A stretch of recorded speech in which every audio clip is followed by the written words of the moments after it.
Buenas tardes. Le invito a que vaya abriendo su Biblia, por favor, en 1 Corintios 11, 17. 1 Corintios 11, 17. El tema que voy a tratar ahora lo he titulado En memoria de Jesús. Esto tiene que ver con la celebración que tendremos hoy de Santa Cena o Cena del Señor o Comunión. Y vamos a leer 1 Corintios 11, 17. En memoria de Jesús. Dice así: pero al anunciaros esto que sigue, no os alabo, porque no os congregáis para lo mejor, sino para lo peor. Pues en primer lugar, cuando reunís como iglesia, oigo que hay entre vosotros divisiones, y en parte lo creo. Porque es preciso que entre vosotros haya disensiones, para que se hagan manifiestos entre vosotros los que son aprobados. Cuando pues os reunís vosotros, esto no es comer la cena del Señor. Porque al comer, cada uno se adelanta a tomar su propia cena, y uno tiene hambre y otro se embriaga. Pues ¿qué? ¿No tenéis casas en que comáis y bebáis? ¿O menospreciáis la iglesia de Dios? ¿Y avergonzáis a los que no tienen nada? ¿Qué os diré? ¿Os alabaré? En esto no os alabo. Porque yo recibí del Señor lo que también nos ha enseñado, que el Señor Jesús, la noche que fue entregado, tomó pan, y habiendo dado gracias, lo partió y dijo: tomad, comed, esto es mi cuerpo que por vosotros es partido. Haced esto en memoria de mí. Asimismo tomó también la copa después de haber cenado, diciendo: esta copa es el nuevo pacto en mi sangre. Haced esto todas las veces que la bebiereis en memoria de mí. Así pues, todas las veces que comiereis este pan y bebiereis esta copa, la muerte del Señor anunciáis hasta que Él venga. De manera que cualquiera que comiere este pan o bebiere esta copa del Señor indignamente, será culpado del cuerpo y de la sangre del Señor. Por tanto, pruébese cada uno a sí mismo, y coma así del pan y beba de la copa. Porque el que come y bebe indignamente, sin discernir el cuerpo del Señor, juicio come y bebe para sí. Por lo cual hay muchos enfermos y debilitados entre vosotros, y muchos duermen. Si pues nos examinásemos a nosotros mismos, no seríamos juzgados. Mas siendo juzgados, somos castigados por el Señor, para que no seamos condenados con el mundo. Este es uno de los pasajes muy importantes que tienen que ver para la vida espiritual o en la vida espiritual de una iglesia que se precie ser una iglesia cristiana.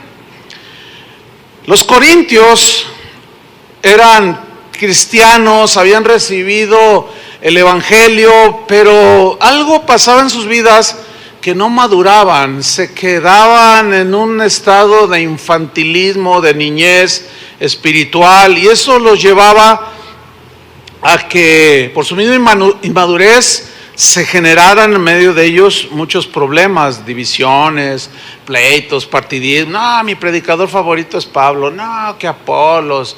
Yo vine a ver a Pablo, el apóstol. Cosas así, ¿no?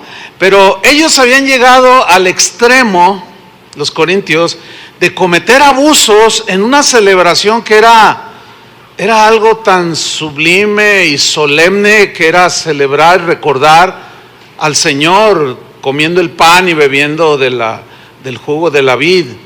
Y Pablo los reprende duramente a los corintios. Vamos al pasaje que leímos al principio, 1 Corintios 11, 17. Usted se va a quedar allí, vamos a ir a otros textos, pero ahí va a poner una señal. Dice en 1 Corintios 11, 17, pero hay un niño por ahí, si lo atienden por favor. Pero al anunciaros esto que sigue, dice Pablo, no os alabo. O sea, yo no apruebo la conducta que ustedes están teniendo, les dice a los corintios.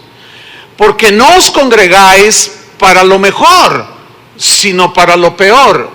La pregunta es, ¿cómo? ¿Cristianos se pueden congregar y reunir para lo peor. Esto es lo que hacían los corintios. El problema es que hasta la fecha hay gente que se congrega pero con otros fines, no para adorar al Señor, no para tener comunión con los hermanos, traen sus rollos. Bueno, esto no es nuevo y Pablo les dice, no, yo no apruebo este tipo de reuniones. Versículo 18. Pues en primer lugar, cuando reunís como iglesia, o sea, como esta asamblea el día de hoy, y como miles alrededor del mundo, hoy el día del Señor, que están reunidos como iglesia, o sea, como cuerpo de Cristo. Cuando reunís como iglesia, dice, oigo que hay entre vosotros divisiones, y en parte lo creo. A Pablo le habían llegado comentarios, reportes de cómo los corintios se comportaban entre ellos, de cómo ellos se habían quedado en un estado de madurez espiritual, pues ya habían pasado años de haber recibido el evangelio y no maduraban, no crecían, seguían con una mente muy estrecha, con conceptos muy que rayaban en el fanatismo por un lado y por otro lado se iban al libertinaje. Era tremendo lo que estaba pasando ahí. La palabra divisiones que aparece aquí viene de la palabra griega skisma. Esa palabra se puede traducir como cisma. O sea, había cisma, división entre ellos, ¿sí? También se traduce por rotura. O sea, las relaciones entre ellos como hermanos se veían rotas por asuntos de opiniones, por asuntos de la vida cristiana, sobre temas inclusive pues doctrinales, pero que no son fundamentales. Y había discusiones de que si se ponían velo, de que si no se ponían velo, que si los hombres se dejaban crecer el cabello, que si no. Pablo dice, bueno, esta es la norma, pero si alguno quiere ser contencioso, nosotros no tenemos tal costumbre de contender por cosas de segundo orden. Entonces había estas roturas, estos cismas, estas divisiones, porque ellos no tenían todavía la capacidad de pensar con madurez para poder tener paciencia, tolerancia, amor, perdón, etcétera, entre ellos. Dice el versículo 19, del 18 le dice, oigo que hay divisiones, pero miren el 19, porque es preciso, que también se traduce por necesario, es necesario que entre vosotros haya disensiones. A ver, otra vez ese versículo, eso es lo que dice. Porque es preciso que entre vosotros haya diferentes opiniones, conceptos diferentes. ¿Por qué? Porque como humanos, pues llegamos a pensar de manera diferente en algunos conceptos u opiniones. Ahora, ¿por qué es necesario que entre nosotros se den este tipo de cosas? ¿Sabes por qué? Porque es lo que Dios usa, en primer lugar, para hacernos ver nuestra propia condición espiritual. ¿Cómo estoy yo en mi nivel espiritual? ¿Cómo reacciono yo ante la crítica, la murmuración o el desprecio de un miembro de Cristo hacia mí? Entonces eso me prueba, pero a la vez prueba al otro que está teniendo una mala actitud. Porque mira lo que dice, es necesario que entre vosotros haya disensiones para que se hagan manifiestos entre vosotros los que son aprobados. O sea, Dios permite eso para probar nuestro carácter, para que nos demos cuenta de nuestra condición, pedirle su ayuda, su gracia y poder superar esas actitudes de niños inmaduros que luego tenemos, ¿verdad? Que le tuerces la boca al hermano, al ujier porque te sentó en un lugar donde no te gusta y le tuerces la boca. Cosas así de inmadurez, ¿no?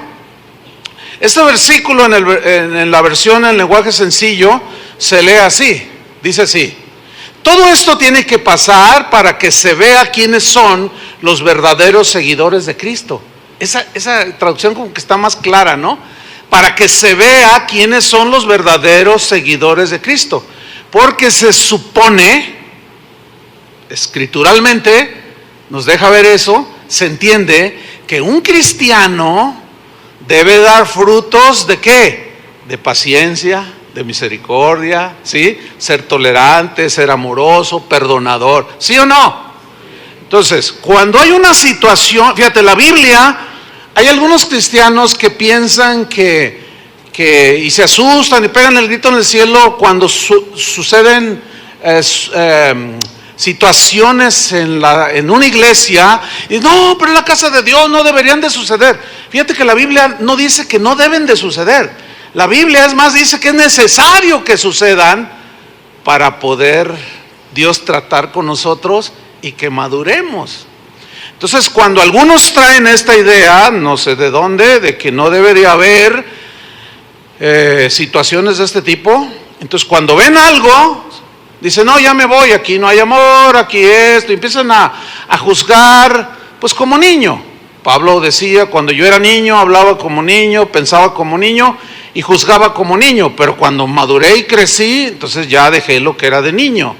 Entonces, Dios quiere que vayamos madurando, ¿sí? Y la iglesia de Corinto como que algo había detenido el crecimiento hacia la madurez, porque persistían en lo mismo, ¿verdad? Por un lado permitían las relaciones inmorales dentro de la iglesia y no hacían nada. Pero se sentían orgullosos de que hablaban en lenguas y tenían dones de sanidades. Y Pablo los ubica y les dice, no, tiene que haber disciplina en la iglesia, no menosprecien los dones, procúrenlos, no impidan hablar en lenguas, etcétera, pero hágase todo decentemente y con orden.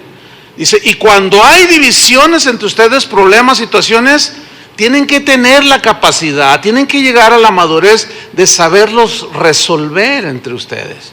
Y ellos se habían quedado ahí, no crecían. Versículo 20, cuando pues os reunís vosotros, esto no es comer la cena del Señor. O sea, ellos se reunían supuestamente para celebrar la cena del Señor, ¿sí? Pero Pablo les dice, pero como ustedes lo hacen, todo lo que sucede en sus reuniones, eso no es la cena del Señor, eso no es comer la cena del Señor, eso no es recordar lo que Él hizo por nosotros en la cruz. Ahora, la cena del Señor, sabemos que es un memorial, un recordatorio de la muerte de Jesús en la cruz por nuestros pecados. Entonces ese es el propósito principal, según Jesús mismo. Hagan esto en memoria de mí. Entonces ellos se juntaban, pero no recordaban eso, sino sucedían cosas dentro de esa celebración.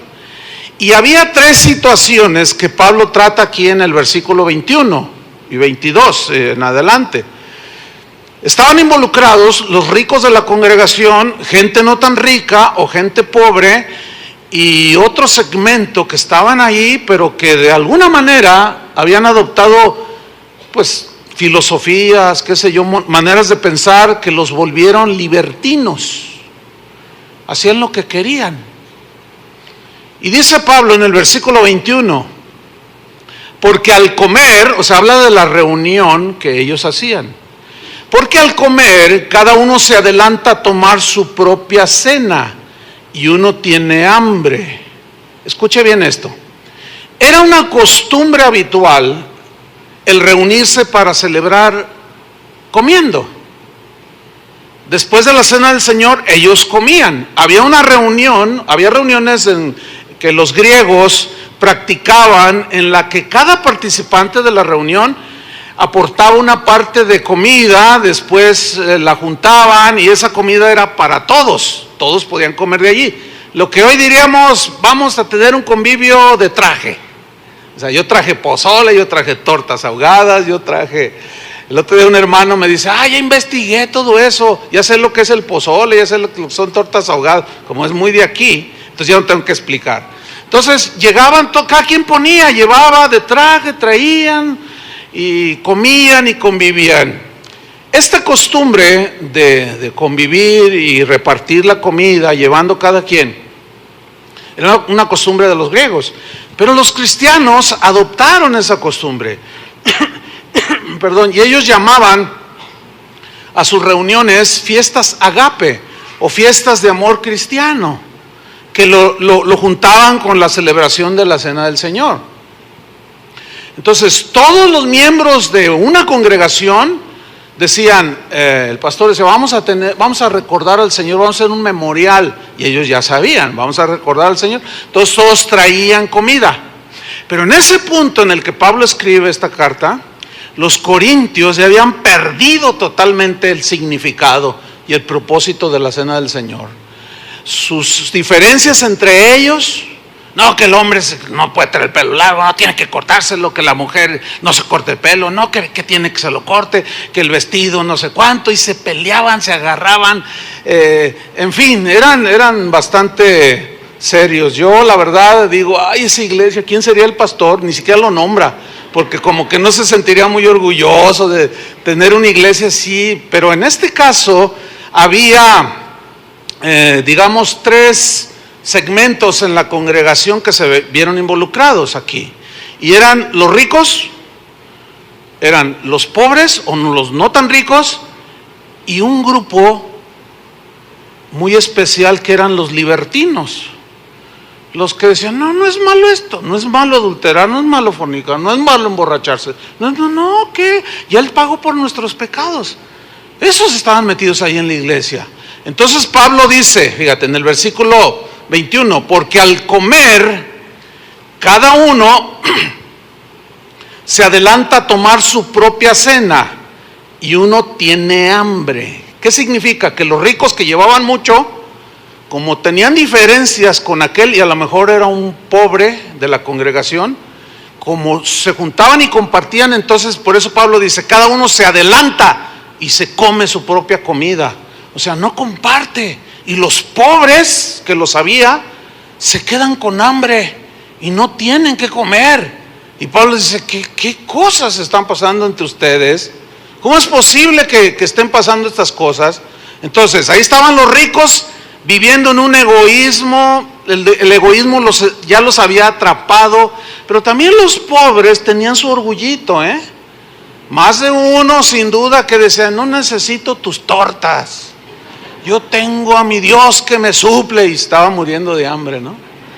Entonces, había todas estas cosas. Uno se adelanta, no comparte y se come lo que trae. El otro se queda nomás como el chinito, milando, ¿verdad? Porque pues no, tenía hambre, pero como los otros egoístas no compartían, porque a lo mejor uno decía que no tenía nada que ver que el hombre trajera el pelo largo, y otros decían, no, tiene que ser corto. Entonces decían, ese está mal, está en pecado y es un hereje, no le doy de mi pozole. Pero luego estaban los libertinos. Yo no sé cuál sea peor de esto. Si el que rechaza, juzga duramente a su hermano, o los libertinos. Porque mira lo que dice: cada uno se adelanta a tomar su propia cena. Uno tiene hambre, o sea, el pobre, y otro se embriaga. ¿Leyó bien? ¿Leyeron bien? ¿Cómo entienden este versículo? Que se emborrachaban. ¿En dónde? En la iglesia. O sea, entre ellos, en los convivios que ellos tenían, se emborrachaban. Yo no sé si usted había leído ese versículo. O sea, había algunos que vivían su cristianismo con pleno libertinaje. No, aquí me siento bien chévere, nomás me faltan las luces y el humo. No, pero eso es para el siglo XXI. Pero te dejan hacer de todo. Ahora, ¿por qué permitían a los libertinos allí? Porque les faltaba a los líderes ponerse las pilas. ¿Se acuerdan que 1 Corintios, en el capítulo 5, no dijeron nada sobre una relación inmoral, vergonzosa, de un hombre que tomó por mujer a su madrastra? Y ellos no dijeron nada. Libertinos. Fíjense que ahora en el Congreso de Jóvenes que pasó hace una semana, sucedió algo. Vinieron jóvenes de muchas casas de oración, de otros estados de la República, algunos de otros países. Pero entre todos esos grupos vinieron también jóvenes de otras iglesias. Pues nosotros hicimos la invitación abierta. Y vino un grupo de jóvenes de cierta iglesia de aquí de la ciudad. Nosotros los conocemos porque por algunas razones, ya de tantos años, algunos los conocemos desde niños prácticamente, ¿no? Y conocemos a sus padres, pero esos chicos se reúnen en cierta iglesia. Entonces, cuando empezó la predicación, el predicador les empieza a decir a los jóvenes que deben de guardarse de las no relaciones sexuales entre ellos, que están reservadas para el matrimonio, y que se guardaran de los vicios, de los excesos. Y cuando el predicador está diciendo esto, que se levanta este grupito y en plena se salió, se fueron. Pero mientras iban por el pasillo iban diciendo: no, aquí los tienen a todos atados, allá donde nosotros vamos, allá nos dan libertad. ¿Sí?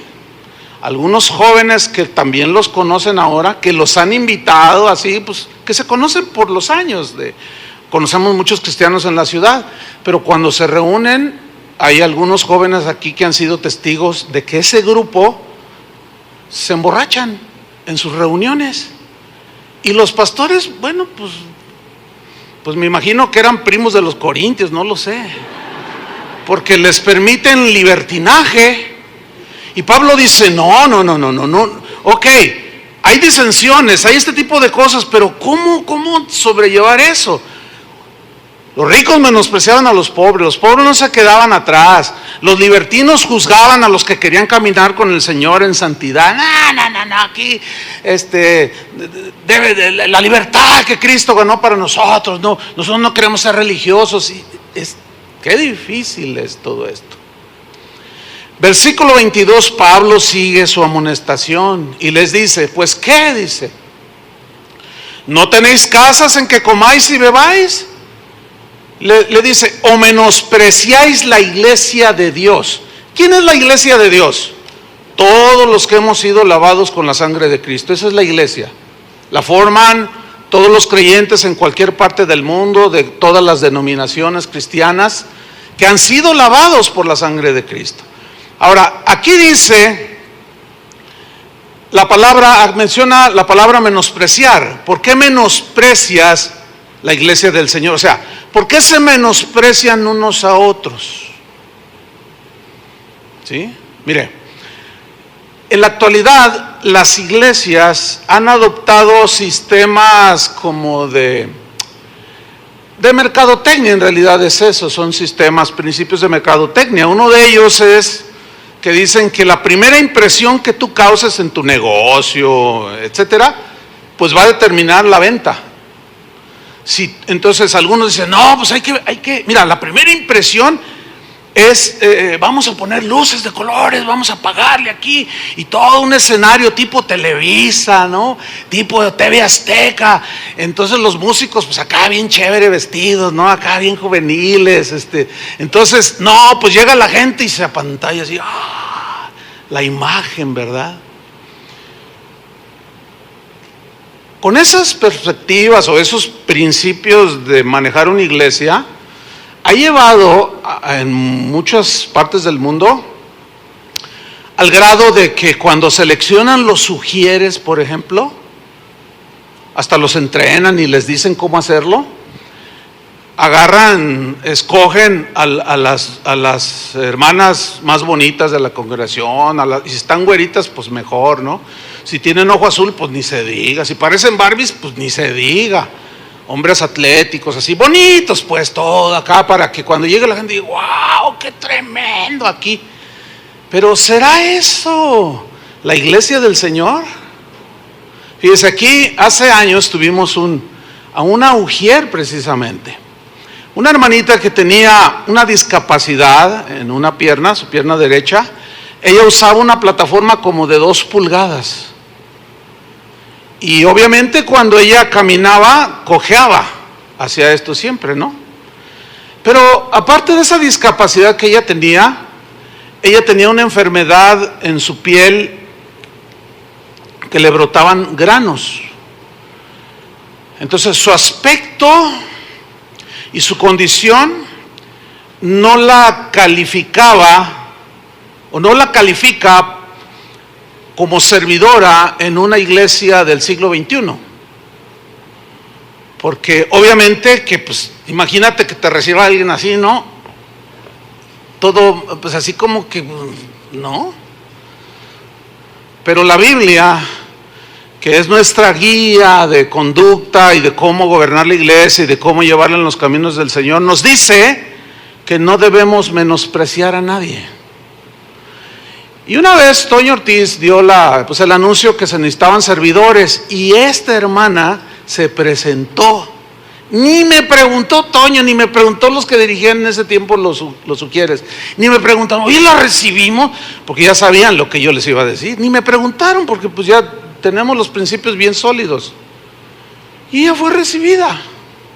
Y ella siempre se ponía allá en la esquina. No sé cuántos de ustedes la recuerden. ¿Alguien la recuerda? Mira, hay muchas manos levantadas. Bueno, ella se regresó finalmente de donde era originaria, pero ella siempre se ponía allí donde estaba el hermano Ujier allá.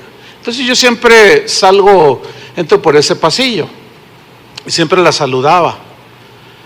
Y hola, ¿cómo estás? Era una persona tan amable, tenía un espíritu tan afable, tan bonito, que una mujer hermosa pero con carácter de 3 demonios adentro, se veía espantosa enfrente de ella. Porque su carácter tan lindo, tan dulce, tan hospitalario, fíjese, una vez me dijo, oiga pastor, fíjese que logré que me dieran un trabajo y ya gané mi primer salario. Ah, qué bueno, te felicito. Dice, si yo le invito a comer, ¿aceptaría? Le dije, claro, ¿por qué no? Pues me invitó a comer. Dice, pero yo voy a pagar. Le dije, no, déjame, yo pago. No, dice, yo pago. Mira, era tan generosa esa hermana, de la cual muchos hermanos la recuerdan con mucha estima. ¿Por qué?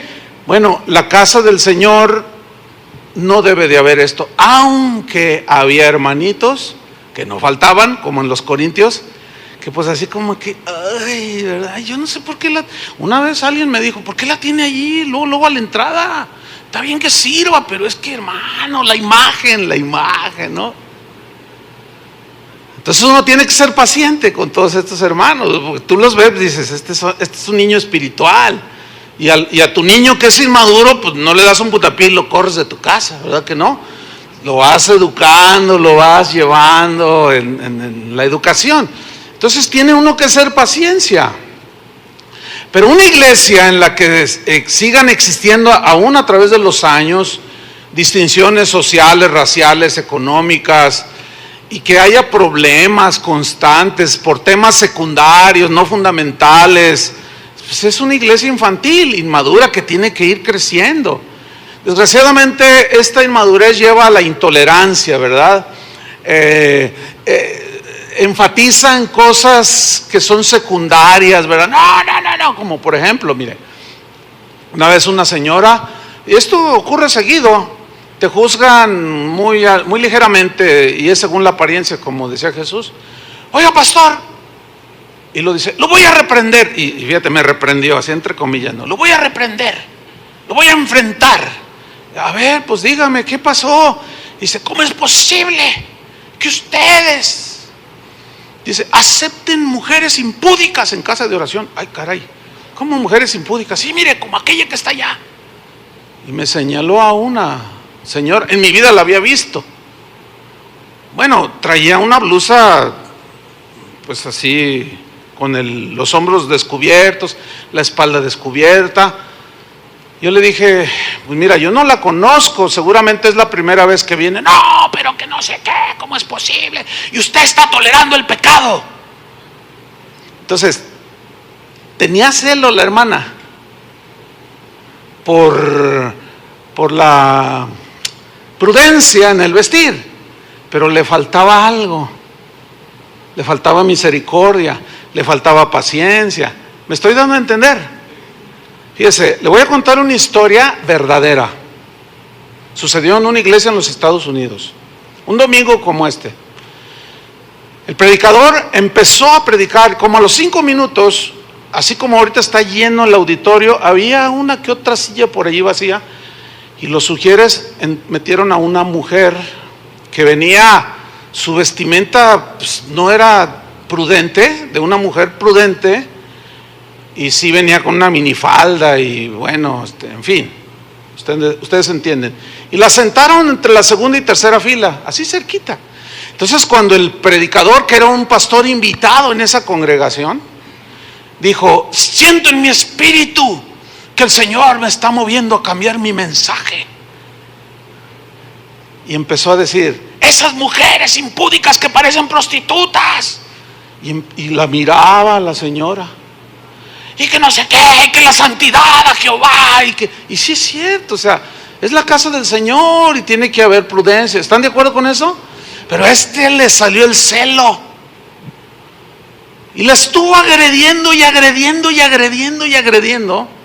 La mujer se salió, se fue. Obviamente se sintió aludida y se fue.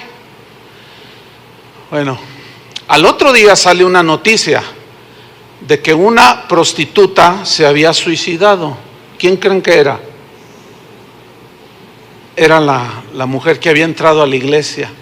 Dejó una nota que decía: hace unos días, mientras yo trabajaba en mi trabajo, prostitución, dice, llegaron unas personas que andaban por la calle y me empezaron a hablar de Jesús, que Él podía cambiar mi vida, que Él me amaba, que Él podía, y en fin, dice, me dieron un folleto con una dirección de una iglesia a la cual fui hoy en la mañana. Pero lo único que encontré fue desprecio, rechazo. Dice, creo que no valgo absolutamente nada, mi vida no tiene sentido. La última oportunidad que yo pudiera haber tenido era esta esperanza que me dieron, pero no. Y se cortó las venas y se dejó de sangrar y se murió. ¿Saben? Yo no quisiera estar en las botas de ese celoso predicador.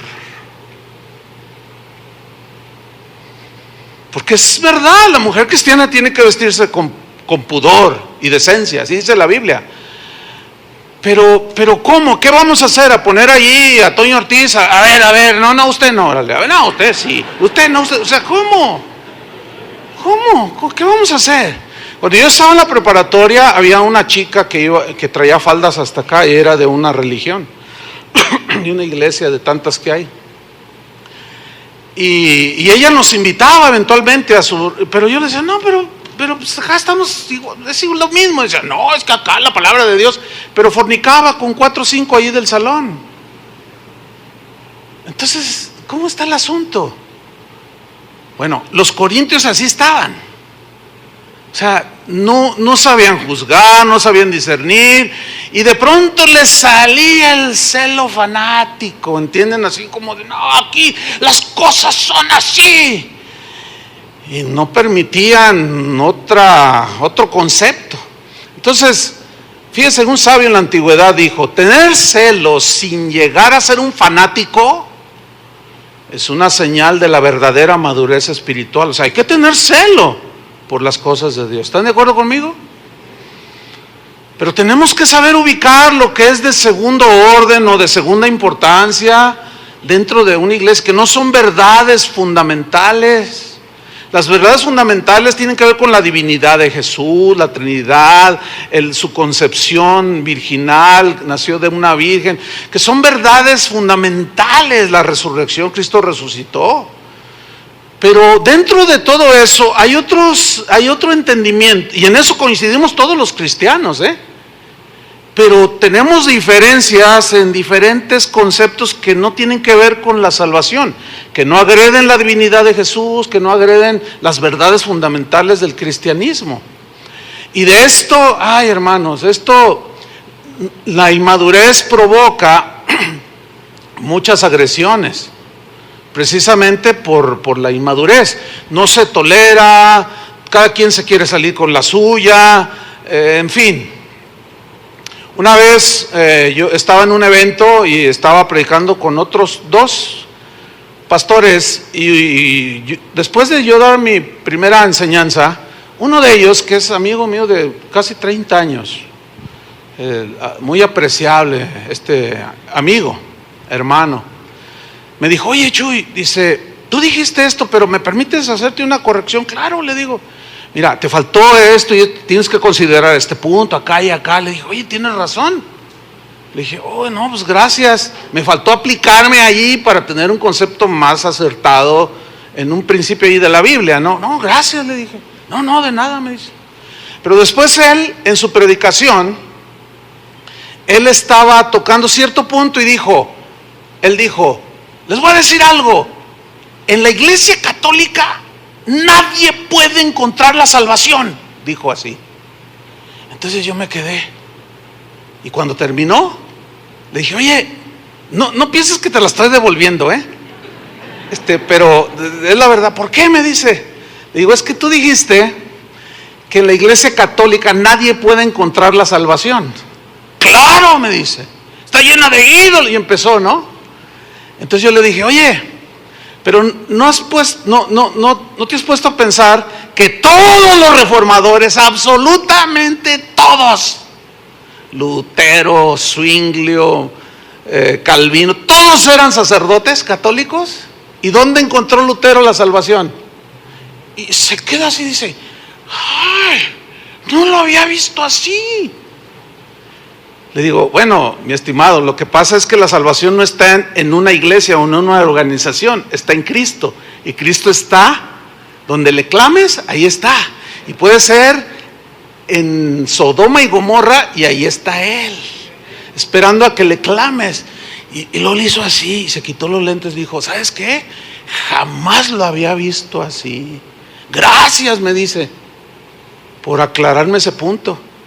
Y desde aquel tiempo, cuando él repite eso, lo pone como anécdota, ¿no? Fíjense, yo pensaba, pero estaba equivocado.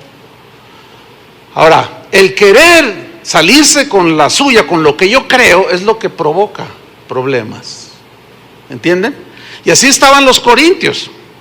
Miren, a continuación vamos a ver un pasaje pues de los más importantes. Vamos a 1 Corintios 11:23, que es donde estamos ahí. Porque vamos a ver algo muy interesante, que Pablo pues pone un argumento para que las relaciones entre los cristianos sean sanas. Cuando surjan problemas, sepan perdonarse y sepan ser tolerantes el uno con el otro. Y él les recuerda el verdadero significado de la cena del Señor. Algunos le llaman, fíjese, la cena del Señor. Otros cristianos le llaman la comunión. Otros le llaman la mesa del Señor. Hasta por eso hay pleito. No, se llama la comunión. No, es la cena del Señor. No, es la mesa del Señor. Entonces, pues esto no es lo más importante, el nombre, sino su propósito y significado. Eso es lo más importante. Como lo que argumentábamos en diciembre, que es más importante el día que nació Jesús, que no fue el 25, que el 13, que el 14, que el 5. Eso no es lo importante es el hecho que Él nació. Haya sido el día que haya sido, eso es lo intrascendente. Lo importante es que Él nació. Así es con la cena del Señor, como le llames, comunión, mesa del Señor, cena del Señor, eso es intrascendente. Lo que importa es su propósito y significado. Bueno, dice Pablo,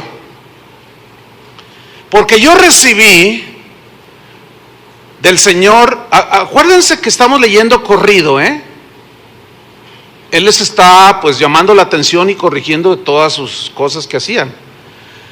Entonces dice, porque yo recibí del Señor lo que también os he enseñado. Pablo era un hombre, un apóstol que enseñaba la palabra de Dios. Dice, que el Señor Jesús, la noche que fue entregado, y todos sabemos eso, ¿no? Tomó pan, se conoce como la última cena, que era la cena de la Pascua. Tomó pan, y habiendo dado gracias, lo partió y dijo, tomad, comed. Esto es mi cuerpo que por vosotros es partido. Sígame con mucha atención.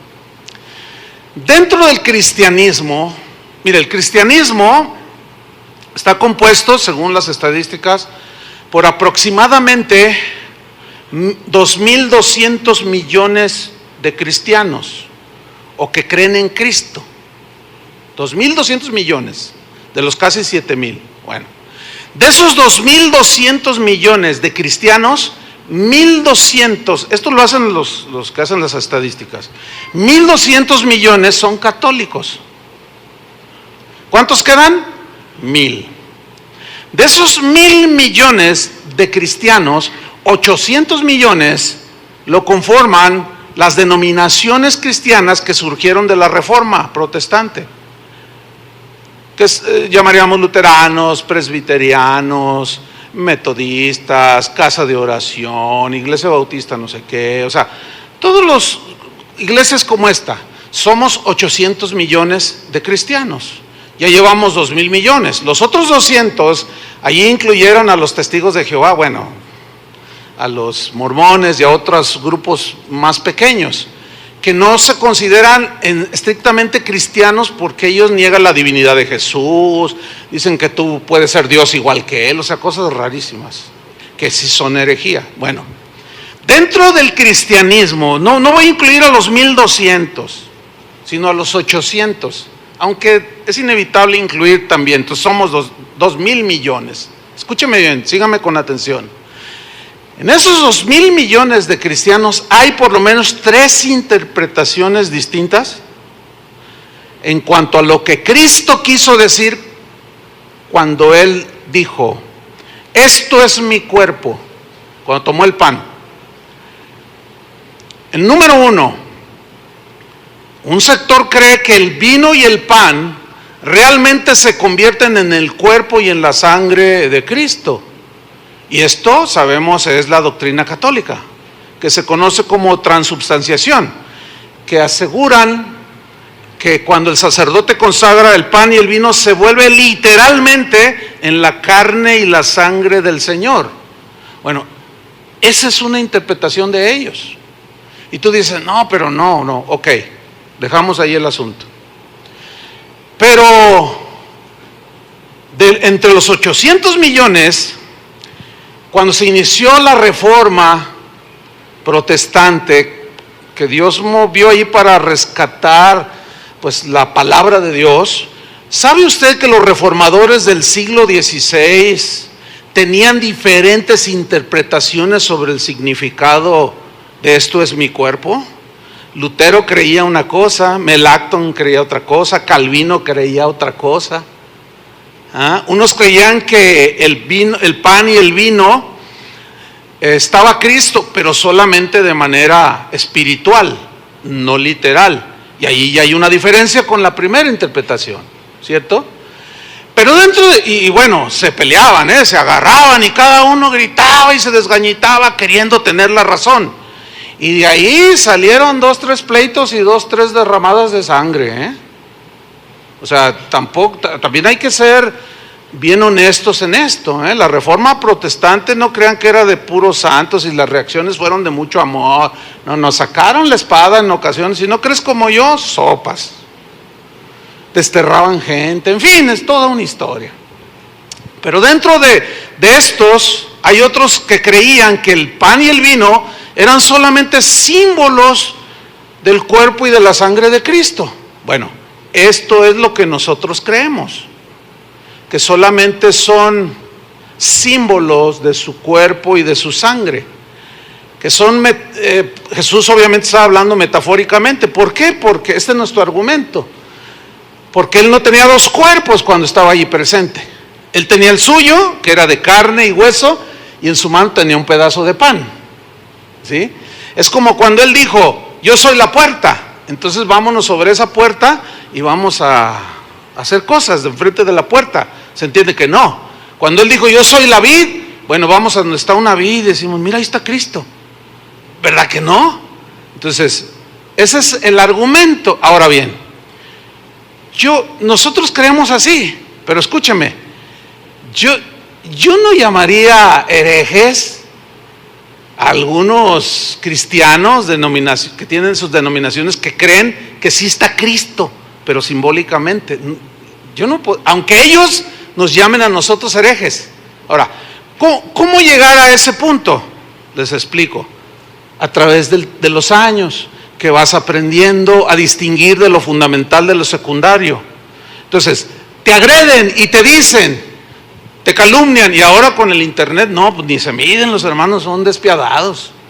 Ahora ya te tachan de todo y te sacan las palabras del contexto y te hacen un video de 1 minuto donde supuestamente uno dice algo, y cuando mis mensajes son de 1 hora y media, las sacan totalmente del contexto y dicen lo que yo nunca dije. Pues es la misma táctica de Satanás, ¿no? De torcer las cosas. Pero eso lo hacen porque ellos se sienten poseedores, algunos se sienten poseedores de la verdad en sentido absoluto. Entonces rechazan cualquier otro concepto que ellos no lo tengan y se vuelven intolerantes y llaman herejes. Pero hermanos, al menos en lo que es de nuestra parte, yo no me animaría ni me atrevo a llamarle hereje a nadie que disienta de mí en cosas como estas. Por eso es que no me verán jamás discutiendo ni peleando en internet, ni en Facebook, ni en las páginas de allí del internet, discutiendo, queriéndome quedar con la razón, porque en las cosas secundarias hay tantas opiniones, hermanos. Unos dicen que la batería es del diablo. Bueno, en el caso de aquí no es del diablo, es de aquí de Casa de Oración. Y así cada otro dice, no, ¿cómo? Un teclado, es que ese es un instrumento que lo usan. Una guitarra eléctrica, no, que no ha visto que los satánicos traen guitarras eléctricas. Entonces te digo, a ver, contésteme con la Biblia, dígame dónde se pueden usar guitarras eléctricas. Pues, no les contesto. ¿Por qué? Eso evita la ¿qué? La confrontación y el pleito innecesario. ¿O quieren ser corintos? Que por cualquier cosa ya, no, hermano, fíjese el razonamiento. El asunto no está en el instrumento, sino en quién lo toca. Qué diferente, ¿no? Porque entonces estos micrófonos también los usan. Este es un buen micrófono que usan muchos cantantes, vocalistas. Entonces, como lo usa Luis Miguel, él usa uno igual a este. Ya no lo voy a usar porque es pagano del mundo. O sea, fíjese qué conceptos y qué falta de sentido común y de... No, hermanos, no podemos meternos a esas cosas, porque eso mostraría que estamos en un infantilismo, cuando es una iglesia que ya tiene 33 años de haber sido iniciada. No podemos estar en ese nivel, no. Lo malo sería que siguiéramos ahí, ¿entiende? Pero estas diferencias, ¿qué es lo que en realidad muestran? Lo que en realidad están mostrando es nuestra imperfección como humanos y como cristianos, porque no hay cristianos perfectos, ¿verdad que no? Porque cuando alguien muestra un celo así, intransigente, agresivo, inflexible, como un joven que vio a un hermano, pues él iba pasando y volteó y estaba en una tienda y se estaba tomando una cerveza allí con unos amigos que se encontró. Ve tú a saber cómo es que fue él tentado. Entonces el hermano pasó y lo vio y le dijo, hermano. Y el otro, hermano, no es lo que tú piensas. La típica, ¿verdad? No es lo que tú piensas, ni con la caguama en la mano. No es lo que tú piensas, hermano. Pero entonces inflexible, sin misericordia, te vas a ir al infierno y vaya. Y empezó en el Face. Órale, yo vi al hermano y así, que no sé qué. Entonces me dice un hermano, oye, hay un hermano que, híjole, se siente como el que nunca va a fallar. ¿Por qué? Y ya me contó. Entonces le dije, oye, ven para acá, hermano. ¿Es cierto que tú viste? Sí, ¿cómo es posible? Hasta puso pose de predicador. Y le dije, tranquilo, Bobby, tranquilo. Le digo, mira, fíjese bien, cuando alguien se porta así, está diciendo, todos fallan menos yo, tú eres así. ¿Se acuerdan de la oración del publicano y del fariseo? ¿Qué es el fariseo? Te doy gracias porque no soy adúltero como aquel, no soy como aquel, no soy como aquel, ni siquiera como este publicano. ¿Y qué dijo Jesús? ¿Quién había salido justificado?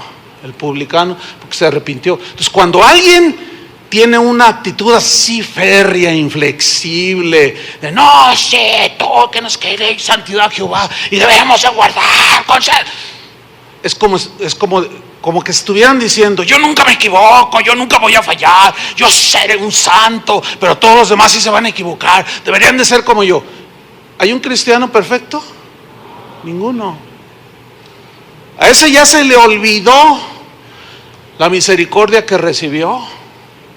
Sí tuvo la suficiente fe para recibir la gracia que lo perdonó y lo justificó y lo lavó con su sangre, pero no tiene la suficiente entendimiento para pensar que esa misma gracia, a lo mejor hasta un poquito menos de la que él recibió, los demás la puedan recibir. Se les olvida y se vuelven fanáticos, celosos, pero es un celo pues fanático, que lo único que está mostrando es inmadurez, no es un celo espiritual. Entonces nosotros creemos que son símbolos del cuerpo y la sangre del Señor, pero si algunos no creen como nosotros, no los vamos a llamar herejes. ¿Por qué? Aunque ellos nos llamen, bueno, los vamos a tolerar. Miren, hablándoles como dicen por allí, ¿verdad? Con el corazón en la mano. ¿Sí se siente feo cuando alguien dice mal de ti? ¿Sienten feo? Pues yo también, y más cuando son mentiras. Tú dices: híjole, aquí estos hermanos, a veces dan ganas de desenfundar. Y luego así como que, y luego el Señor: va, Pedro, guarda la espada. Pedro, cortándole las orejas a la gente, va a decir: órale, o la seta del zorro, no de los michoacanos, sino de acá del zorro. Y a veces dan ganas, pero no. Ahí es donde va, al que más se le da, dijo Jesús, más se le demanda. ¿Sí o no? Bueno, se supone que el que sabe más de la Biblia entiende más, y el que enseña se le demanda más. O sea, en teoría, Dios me demanda más a mí que a ustedes. ¿Por qué? Porque supuestamente yo sé más de la Biblia, por algo soy el pastor, o entiendo más, o qué sé yo. Entonces, a mí Dios me demanda más. Entonces, pues a veces se ensañan. Pero hasta ahorita, por la gracia de Dios, no he levantado la mano para defenderme, y con su gracia no lo voy a hacer, porque yo he notado, y ya es una práctica, cuando alguien oro por él, porque dice la Biblia, Jesús dijo: si te maldicen, bendícelos. Qué maravillosa puerta de salida nos dejó el Señor. Si te maldicen, bendícelos. Si te calumnian, tú habla bien de ellos. Bueno, en otras palabras, ¿no? Entonces, yo lo hago. Y digo: ay, qué maravilloso, porque mi corazón está sano, ¿entienden? Entonces, ese es el propósito de Dios. No que nos quedemos ahí en ese infantilismo, sino que crezcamos, ¿no? Volvamos a 1 Corintios 11:23. Porque si en algo coincidimos todos los cristianos, es que la cena del Señor es una celebración de la fe cristiana, ¿sí o no? Es propio del cristianismo y allí no hay discusión. Y bueno, ya nos quedamos con eso, ¿ok? Dice pues 1 Corintios 11, está hablando, voy a leer desde el 24. Y habiendo dado gracias, lo partió y dijo: tomad, comed, esto es mi cuerpo que por vosotros es partido. Y luego añade Jesús: haced esto, ¿cómo? En memoria de mí. Por eso el tema se llama En memoria de Jesús. Ok, ¿qué quiso decir Jesús? Hagan esto en memoria de mí, cuando coman el pan y beban el fruto de la vid. En otras palabras, cuando lo hagan, no se peleen unos a otros. Si alguno tiene algo contra su hermano, pues sanen sus diferencias y recuérdenme. Recuerden lo que yo hice, lo que hice por ustedes en la cruz. Fíjate nada más. Entonces se reúnen los cristianos. Vamos a tener Santa Cena, hermanos, o comunión, para que nadie se pelee, o la mesa del Señor. Ya estamos todos en paz. ¿Cuál es el propósito? Recordar lo que Él hizo por nosotros en la cruz. Ahora viene la reflexión. ¿Qué hizo por nosotros en la cruz? Pagó el precio de nuestros pecados. La sangre que derramó es la sangre que nos limpia de todo pecado. ¿Cuántos ya han sido lavados por esa preciosa sangre? ¿Le dan gracias al Señor? Ahora, ¿tú crees que el Señor pueda lavar a otro con la misma sangre? Eso significa que es tu hermano. Somos hermanos de sangre, porque estamos bajo el mismo pacto. Entonces, si yo odio, estoy amargado, en el Facebook le tiro pero con todo a fulano de tal, y hasta lo calumnio y le digo, entonces, a ver, espérate, se pudo haber equivocado y ya lo estás juzgando muy duramente, pero es tu hermano. Fíjense cómo va tomando significado la enseñanza. Ahora bien, cuando Jesús dice, hagan esto en memoria de mí, esto tiene que ver mucho de cómo los judíos celebraban la fiesta de la Pascua. ¿Cuál era el significado de la celebración de la fiesta de la Pascua que hacían los judíos? El propósito era para recordar, ellos tenían, era el sacrificio de un cordero inocente, un animalito. Derramaban su sangre, la rociaban, y eso tipificaba la sangre de Cristo.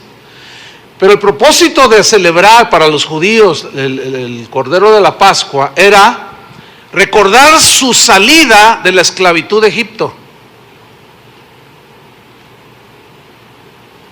Entonces cada vez que ellos mataban el cordero se acordaban y decían, ay, ¿te acuerdas cómo nos tenían de esclavos y cómo abusaban de nosotros? Pero el Señor en su misericordia y levantó a Moisés, del cual, ay, nos portamos medio mal con él, pero Dios fue bueno y se acuerdan cómo nos trajo en el desierto y cómo hizo milagros y cómo nos entregó una tierra tan rica, tan preciosa, llena de abundancia. Ese era el propósito. Lo sacó a la vida abundante. A eso se refirió Cristo, claro, en sentido espiritual, ya no es una tierra literal. Él hablaba de vida, y vida ¿qué? En abundancia. Se refiere a toda la riqueza espiritual. Entonces Jesús, para nosotros el día de hoy, es el Cordero de Dios que quitó los pecados del mundo. Él es nuestro Cordero de la Pascua. Nosotros ya no tenemos que sacrificar animalitos inocentes, ya no. Porque dice Pablo, nuestra Pascua, que es Cristo, ya fue sacrificada por nosotros. Por eso Jesús, cuando en aquella noche toma el pan, toma el vino, lo parte, les dice, coman, beban, hagan esto en memoria de mí, recuérdenme. Versículo 25, 1 Corintios 11, 25. Asimismo tomó también la copa después de haber cenado, diciendo, esta copa es el nuevo pacto en mi sangre. Yo quiero subrayar la frase nuevo pacto. El antiguo pacto estaba sellado con sangre, pero de animalitos inocentes, que simbólicamente solamente cubrían los pecados. Pero la sangre de Cristo borra nuestros pecados. Es una diferencia enorme. Ahora, Dios borra nuestros pecados, pero aquí quiero mencionar algo importante. Hay cristianos que dicen, ay, ¿por qué yo a veces estoy tan en paz, disfrutando la paz del Señor? Y de pronto vienen a mi mente pecados que yo hice cuando era niño o joven, cuando mi mamá me mandó a comprar un peso de tortillas y compré 80 centavos. ¿Te acuerdas de esa, Marcial? Tú también así le pellizcabas ahí a las tortillas. Yo también. Mami, ya le confesé mi pecado. Ahí está mi mamá y mi abuelita. No. Bueno, entonces, ¿en qué estaba? Ya ven, por andar en otras cosas. Checo, ¿qué estaba diciendo? Se me fue. Del nuevo pacto, ok.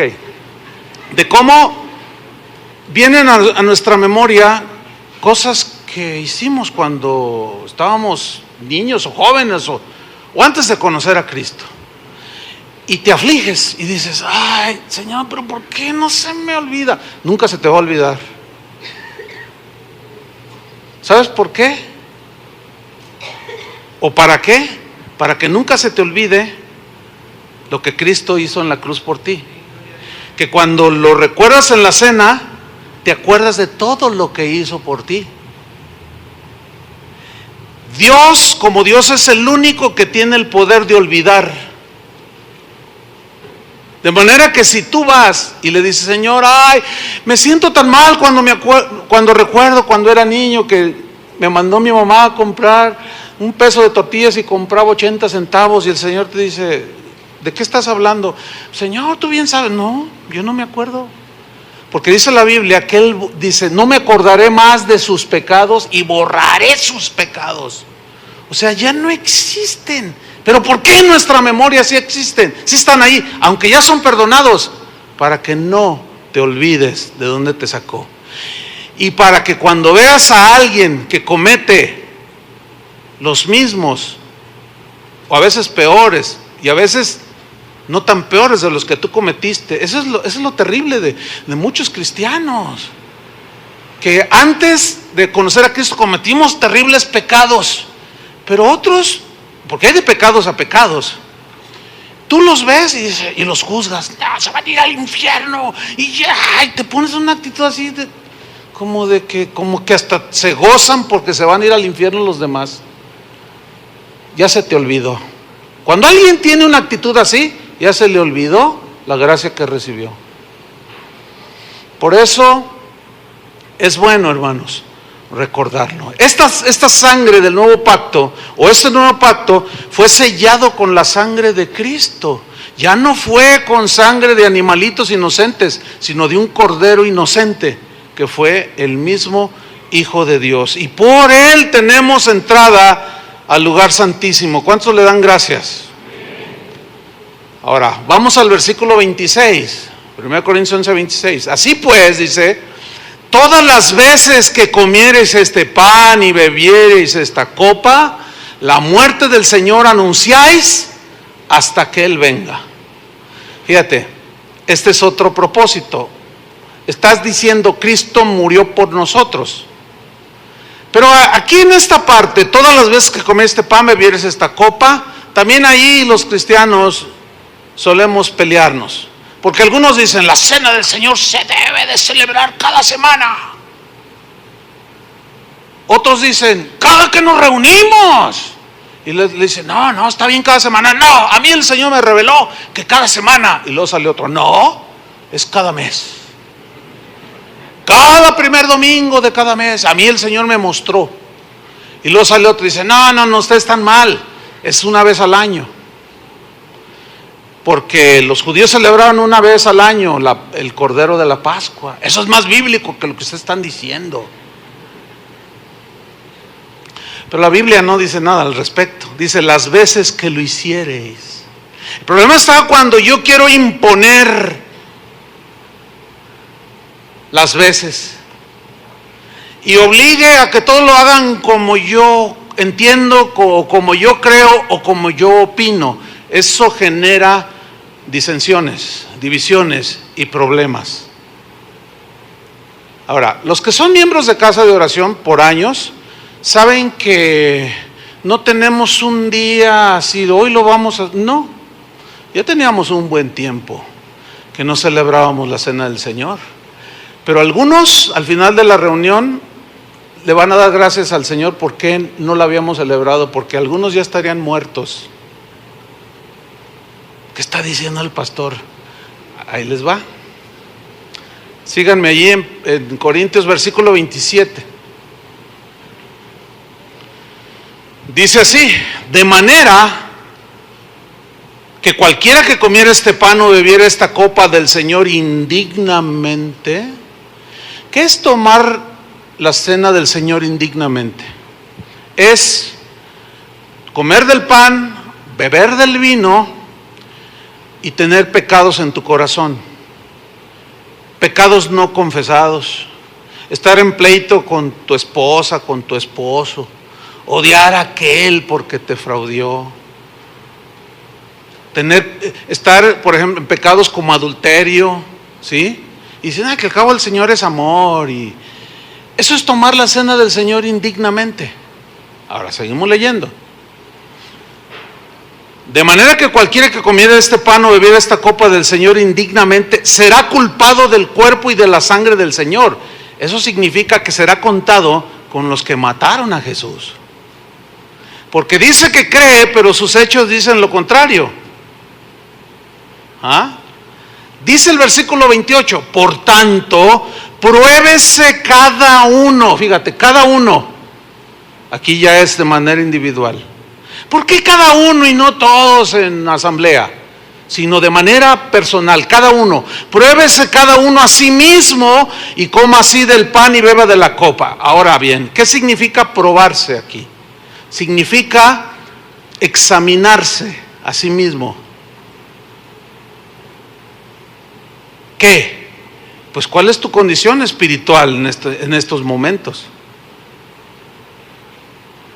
¿Sí? Si tú estás en adulterio, tu esposa no lo sabe, estás cuidándote de los hermanos, estoy poniendo nada más así al aire, ejemplos. Estás robando ahí en tu trabajo y dices, no, pues es que no me queda otra, Señor, tú conoces mi corazón, y véngase de ahí, y sigues robándole al patrón, sigues teniendo amargura en tu corazón. Ay, pues sí, yo soy cristiana, pero no soporto a esa hermana. O sea, eso es tener pecado en el corazón. ¿Están entendiendo, no? Ahora bien, pongan mucha atención. La cena del Señor se celebra para que recordemos lo que Él hizo por nosotros, ¿cierto? Pero Satanás ha logrado meter en las mentes de algunos cristianos el siguiente razonamiento. Dice, no, pues no la voy a tomar porque, híjole, no ando bien mal. No, pues anoche le puse unas patadas a mi esposa. No. Y bueno, la verdad, el otro día ahí le coqueteé a una chava que me hizo jalón y no, yo no la voy a tomar. Perdón, tú sabes, Señor, pero no la voy a tomar. Escúchame bien. Ese pensamiento no viene de Dios, porque precisamente el tomar la cena del Señor y recordar lo que hizo en la cruz es la oportunidad que te está dando para que te arrepientas y dejes ese pecado o esos pecados.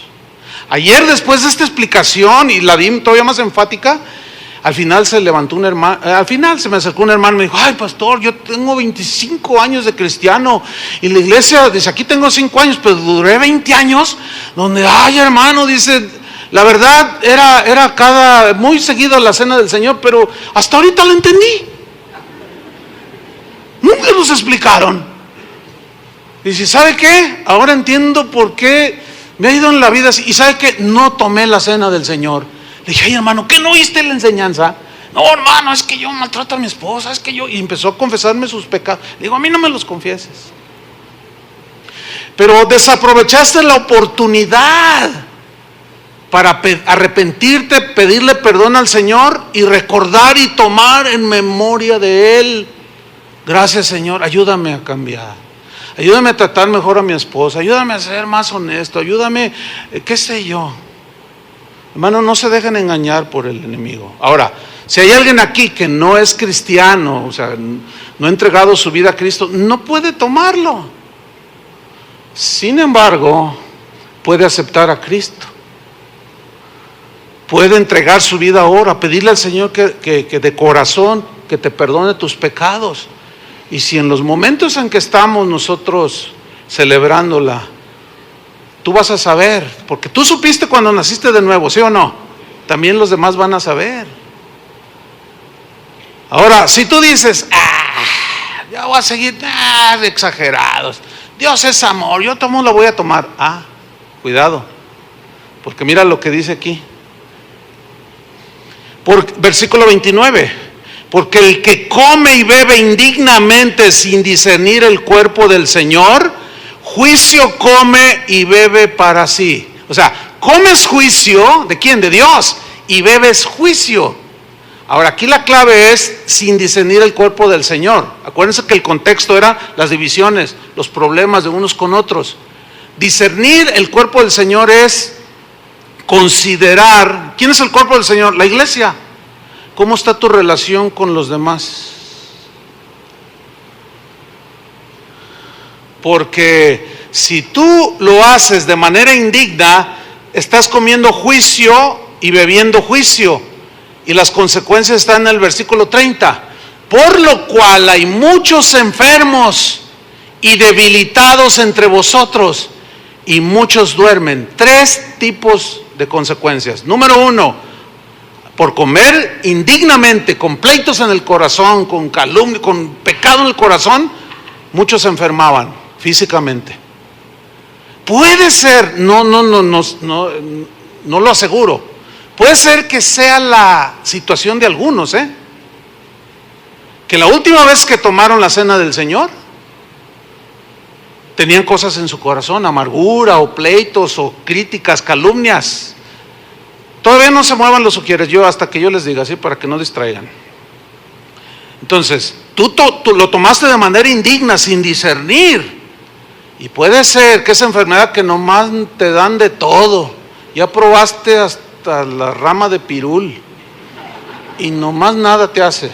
Puede ser, yo no sé, cada quien sabe, pero aquí dice que algunos corintios que habían tomado indignamente la cena del Señor se habían enfermado. Otros, dice, están debilitados. ¿Qué significa? Son débiles en la fe. Todo les afecta, no están conformes, no están tranquilos, todo critican, son débiles en la fe, todo les parece mal, todo, ¡ay, qué horrible! ¿Por qué? Pues porque nunca solucionaron su problema de amargura, de envidia, de celos, de pleito con los demás. Y luego están los últimos. Dice, y otros, muchos, duermen. Ustedes saben que de dormir en la Biblia, ¿qué significa? Morirse. O sea, se morían prematuramente. Por eso yo les dije durante la enseñanza, denle gracias a Dios a algunos de ustedes que no tuvimos a la ligera la cena del Señor, porque tal vez estuvieran muertos. Pero yo estoy convencido que a estas alturas ustedes ya entienden lo que es ser un cristiano, ¿sí o no? ¿Sí o no? Entonces, bueno, lo podemos hacer cada semana, pero tendríamos que estar explicando cada semana. Lo hacemos en el caso de nosotros cuando el Señor nos impulsa a hacerlo.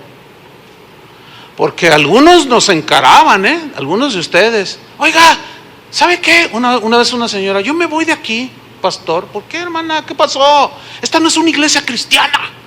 ¿Usted cómo es posible que usted está desviando al pueblo de Dios? Ay, hermanos, ¿qué le hice? Es que tengo un año aquí y nunca han celebrado la cena del Señor. ¿Qué clase de iglesia es esta? Pues me voy. Entonces, bueno, esa hermanita, qué bueno que no la celebramos, se nos muere.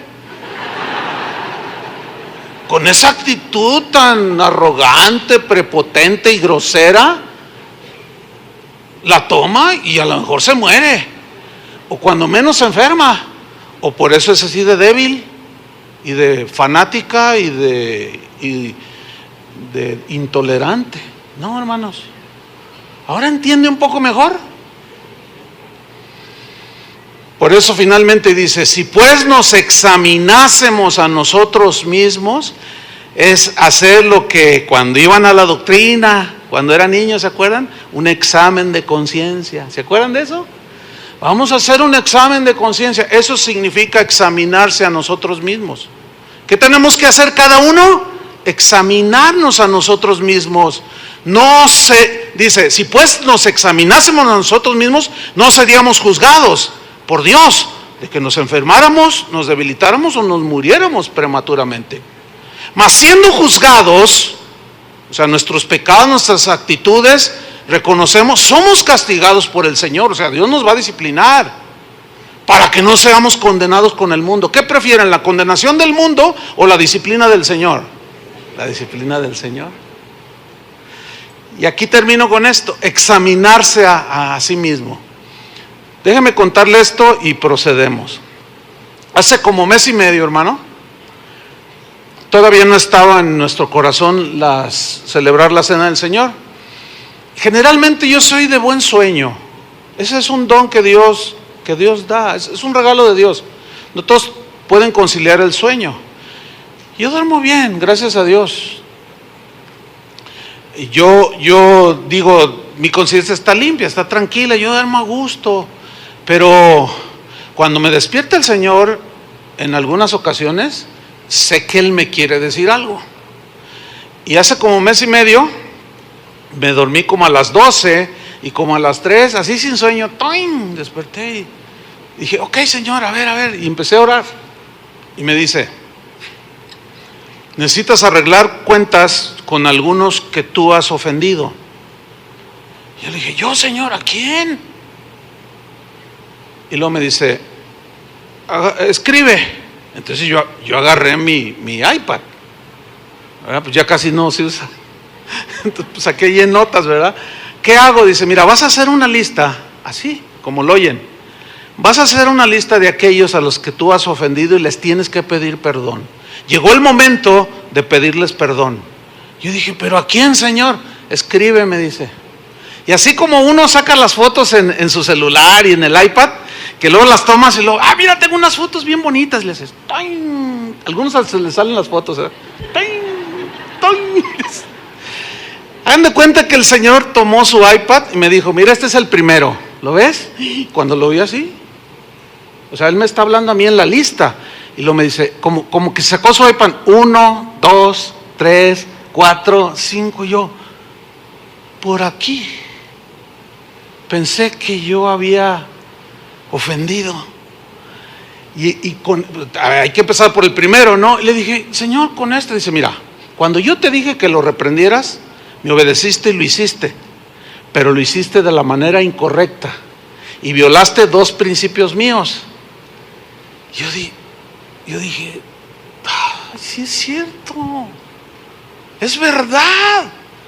Mira, hice lo correcto de manera incorrecta, como David, que quiso llevar el arca del pacto a Jerusalén, hizo lo correcto pero de manera incorrecta, lo subió en una carreta. Y luego se tropezaban las bestias y lo quiso agarrar y cayó fulminado. Y dijo Dios, no, es que así no es la manera, yo pongo la manera. Y era cargada por los levitas. Dice, tú me obedeciste, me dijo el Señor, de reprenderlo por lo que estaba haciendo, y lo hiciste bien, pero lo hiciste de la manera incorrecta. Y me trajo a la memoria, fíjense cómo a veces ofendemos por omisión, o como decía, oraba el salmista, líbrame aún de los pecados que me son ocultos. Y me trajo a la memoria cuando este hermano, aceptó de alguna manera la corrección, pero luego me reclamó. Yo le dije, no, tratas de justificarte. Entonces cuando entendí, en el mismo iPad, hice un correo. Pero como es un hermano que vive en otro país lejano, como yo perdí su amistad, ya no tenía el correo. Entonces dije, bueno, dejé a la mitad el escrito, que no era muy largo. Bueno, lo van a creer que ese día a las 7 de la mañana, como ya ven que son una campanita, ¡toing!, yo no lo atiendo a esa hora, pero algo sentí, y que voy y lo abro, y era una hermana que decía, pastor, yo escucho casa de oración y es una bendición, y yo me congrego en la iglesia fulana de tal. Y cuando dice iglesia fulana de tal, yo dije, es la del pastor. Yo dije, no, Señor, yo lo veo como misericordia de parte del Señor, así lo vi yo, Y yo le dije, Señor, gracias, porque Él quiere que esté bien, mejor. Entonces le contesto, gracias, hermana, por escucharnos. Oye, la iglesia donde tú vas es la iglesia donde pastorea fulano de tal. Y me contesta, así casi inmediato, me dice, sí. Le digo, oye, ¿me haces un favor? Pídele al pastor su correo, o tú mándamelo. Dice, yo no me lo sé, pero se lo voy a pedir. Y luego me regresa el correo. pongan atención, me dice: hermano, ya tengo aquí el correo, ya se lo mando aquí más abajo, pero me dio mucha tristeza lo que me dijo el pastor, que entre ustedes había habido una diferencia y perdieron la amistad. Pero el pastor me dijo: dale mi correo. Yo a Chuy lo amo, lo respeto, pero me ofendió. Fíjate. Dice: hermano, sentí bien feo cuando me di cuenta que entre ustedes se habían disgustado, pero ahí está el correo. Completé el correo sin justificarme, sin decir: no, pero es que tú, que no. Simplemente, ¿sabes qué, hermano? Tenías razón cuando me reclamaste, perdóname. Yo nunca te olvidé, siempre en mis oraciones lo recordé, y es cierto. Y cuando me preguntaban de él: oye, fulano de tal, no, ese hombre es de Dios. Lo mismo hacía él. Y le mando ese correo y me lo responde. Y me dice: Chuy, dice, no sabes el gusto que me da. Dice: yo te perdono. Es más, casi desde ese momento. Pero nuestra amistad se perdió. Pero hermano, no, hermanos. Y luego venía el segundo, el tercero. De 5 que he mandado, 4 ya me respondieron. Otro está batallando. Y fíjense, curiosamente, a ese yo no le hice nada. Porque yo le dije al Señor: ¿y este colado qué? ¿Y este qué? Pues es al contrario. Y dice: no, mira, es que quiero que le escribas. Y dile que estás orando por él y que lo bendices. Bendícelo. Es más, lo que voy a decir, no sé si lo debería decir o no, pero el Señor me dijo: mira, está en una necesidad económica, y yo le mandé una ofrenda.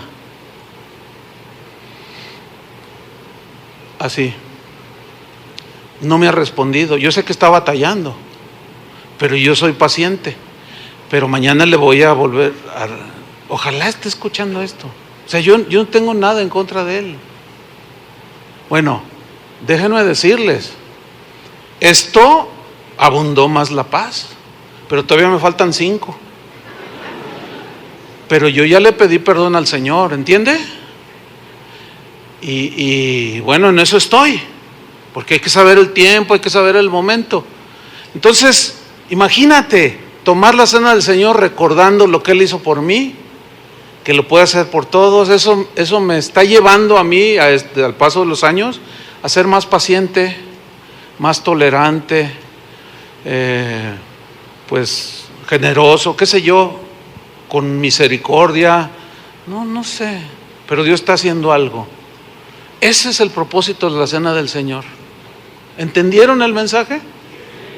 Pues recordemos al Señor. ¿Qué les parece? ¿Sí? Voy a pedir a los edecanes que pasen, a los sugieres.